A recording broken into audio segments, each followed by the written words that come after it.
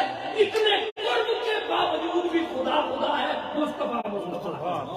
سبحان اللہ، کیا بات، یہ ہے اسلام کی نزاکت توحید، واہ سبحان یہ اللہ، ہے توحید کی لطافت. بے شک، کہ حضور اتنے قریب ہو گئے کہ فکانہ کعبہ قوسین او ادنی، دو کمانوں سے بھی زیادہ قریب، لیکن کمانے اس کے باوجود بھی دو ہیں، ایک نہیں ہوئی. توحید توحید رہی، رسالت رسالت رہی، الوہیت الوہیت رہی، ابدیت ابدیت رہی. خدا خدا رہا، مصطفیٰ مصطفیٰ. سبحان اللہ، یہ ہے قرآن کی نزاکت بیان، اور اس میں لطافت ہے. شیخ اکبر کہتے ہیں کہ کعبہ قوسین ہی کیوں، اور بھی تو بہت سی مثالیں ہو سکتی ہیں. وہ کہتے ہیں کہ عرب میں ایک رواج تھا، دو قبیلے جب صلح کرتے تو ایک میدان میں، کھلے میدان میں سارے لوگ آ جاتے، دونوں کے سردار آگے بڑھتے، اپنی اپنی کمانوں کو آپس میں جوڑ لیتے. اب سردار دو، کمانے دو، ہر ایک کی اپنی اپنی آئیڈینٹی، اپنا اپنا تشخص. دونوں کمانوں میں ایک تیر جوڑا جاتا، ایک تیر پیوست کر لیتے، دونوں مل کر اسے اپنے نشانے کی طرف چھوڑ دیتے. اس کا مطلب کیا ہے کہ سردار دو، قبیلے دو، شناخت بھی دو، کمانے بھی دو، لیکن تیر ایک اور نشانہ ایک. تیر ایک اور نشانہ ایک کا مطلب ہے جو ایک کا دوست ہوگا وہ دوسرے کا بھی دوست ہوگا، جو ایک کا دشمن ہوگا وہ دوسرے کا بھی دشمن ہے. خدا خدا ہے، مصطفیٰ مصطفیٰ ہے، کمانے دو ہیں لیکن نشانہ ایک ہے. جو خدا کا دوست ہے وہ مصطفیٰ کا بھی دوست ہے، جو خدا کا دشمن ہے وہ مصطفیٰ کا بھی دشمن ہے. جو مصطفیٰ کا دوست ہے وہی خدا کا دوست ہے، جو مصطفیٰ کا دشمن ہے وہی خدا کا دشمن ہے. سبحان اللہ. بھائی یہ بلیک